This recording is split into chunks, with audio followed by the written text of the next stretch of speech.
Welcome to the deep dive. Today we're really getting into just one source. It's titled 009 Obey. Right. And it feels very much like a guide, maybe a lesson plan, for a specific spiritual teaching approach. Exactly. So our mission here is just to kind of unpack its core message about obedience. What are the key ideas? And the examples they use are quite something. We need to look at those. Yeah, and how does it suggest putting this stuff into practice? What are the main points on obedience, authority, following Jesus? But maybe more importantly, how does it say this should actually be taught and, lived out? Let's dive in. Okay, so where does it start?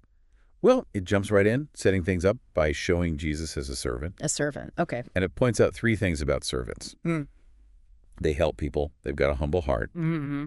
And crucially, they obey their master. Right. And the connection it draws is pretty direct, isn't it? It's central to the whole thing. Totally.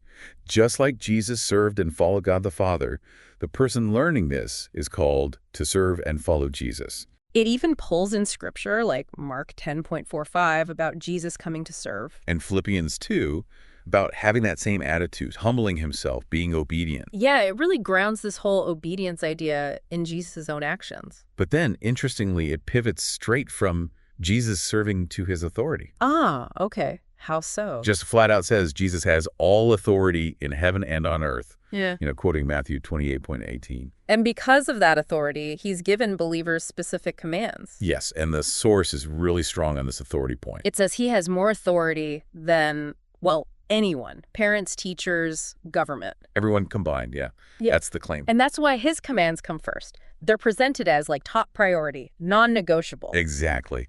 The authority piece is fundamental to understanding why obedience is framed this way. Okay, so authority established. Then what? Does it say what these commands are? Oh, yeah. It gets very specific. 4 key actions pull straight from Matthew 28, verses 19 and 28. And this is where the hand motions come in, right? I found that really interesting. Designed for teaching, for memory. Definitely. So first command, go. And the motion is like fingers walking forward? That's the one. Yeah. Simple.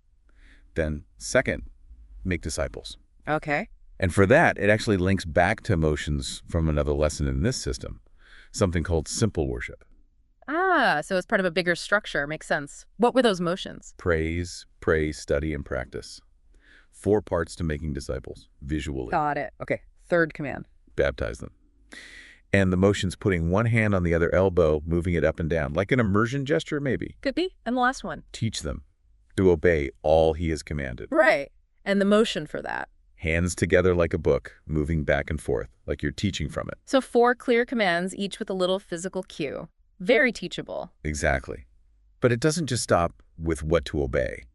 The source really hammers home how Jesus expects obedience. Okay, the how. What does that involve? It highlights 3 specific qualities. And each one gets its own story, which are, they're pretty memorable. Let's hear them. What's the first quality? All the time. All the time. Okay. And the story. It's about a son asking his dad, hey, Dad, can I just have like 1 month off from obeying you? Or maybe just 1 week, 1 day. I can imagine the dad's reaction. Predictably, it's a no. The clear takeaway is that obedience isn't part-time. It's constant. No days off. And there's emotion for that, too. Yep. Moving the right hand across the body, left to right, covering everything. Yeah. All the time. Wow. Okay, that's clear. What's the second quality? Immediately. Immediately. Ooh. What's the story for this one? This was pretty stark, actually. It's about a mother who's dying. She asks her daughter for a drink of water. Oh, wow. And the daughter says, sure, Mom, next week. Next week. Oh, that hits hard. Yeah. It leaves 0 room for interpretation. The point is, obedience isn't something you schedule for later. It's now, without delay. And the motion reflects that urgency. A quick slicing motion, top and bottom, immediate. Okay. All the time, immediately. What's the third quality? From a heart of love. All right, that sounds different. How do they illustrate this? They use a comparison. Would you rather have a loving wife or a perfectly programmed robot wife? A robot wife. Yeah, one that says, I love you on command and obeys every instruction perfectly, but, feels nothing. It's just programming. Okay, I see the contrast. The source uses this to say obedience shouldn't be robotic or just out of obligation. It needs to come from real love for Jesus. Genuine feeling, not just going through the motions. Exactly. And the motion is crossing hands over the chest for the heart, then raising hands in praise. Love and worship connected to obedience. So those three all the time, immediately, and from a heart of love are the how for the what, for the go, make disciples, baptize, teach commands. Precisely. The source actually repeats the question, how should we obey, after listing the commands, and the answer is always those three things. It weaves them together. It shows their concern not just with the outward action, but the inner state, the motivation, the consistency. Yeah, definitely. And alongside these commands and the how, it also includes the promise from Matthew 28:20. The end of the Great Commission. Right. And surely I am with you always, to the very end of the age. The document emphasizes Jesus is with them here now. So you get the commands, the way to obey, and the assurance of his presence. That's quite a package. It is. But then there's this whole other layer about the teaching method itself. It has to be reproducible. Ah, the funky chicken bit. I remember reading that. Explain that one. Okay, so it's an activity. First, you ask people to copy really simple actions, like yawning, patting your cheek, rubbing your elbow. Easy stuff. Anyone can mirror that. Right. Then you switch it up. You ask them to copy complicated dance moves, the funky chicken, maybe some John Travolta disco point, the foxtrot. Things most people definitely can't just copy perfectly after seeing them once. Exactly. It's usually awkward, clumsy, impossible to replicate accurately, especially if you then had to teach that move to someone else. Okay, so what's the point it's making? Was it easy the first time? Yes, simple moves, easy the second time. No way complex moves. Right. The takeaway, according to the source, is that the teaching has to be like the simple moves. Easy to copy, easy to pass on. So the message spreads easily, like Jesus taught. Simple and reproducible. That makes sense. Keep it simple so it can multiply quickly. And this idea of reproducibility through simplicity really shows up in the practical application parts of the source. Like the review sections. Yeah, reviewing past lessons, using the hand motions, reciting answers. It mentions specific lessons. 8 pictures, multiply, love, pray. Seems like it's definitely part of a larger curriculum designed for repetition. For sure. And there are other activities too, like praying in pairs. What do they pray about specifically? For lost people to be saved, and for their training group, or for people they could train, very mission-focused. Directly linked to the go command again. Yeah. And then there's memorizing scripture. John 15:10. When you obey my commandments, you remain in my love. Just as I obey my Father's commandments and remain in his love. Yeah, that one. How do they suggest memorizing it? A very specific method. Yeah. Recite it 10 times.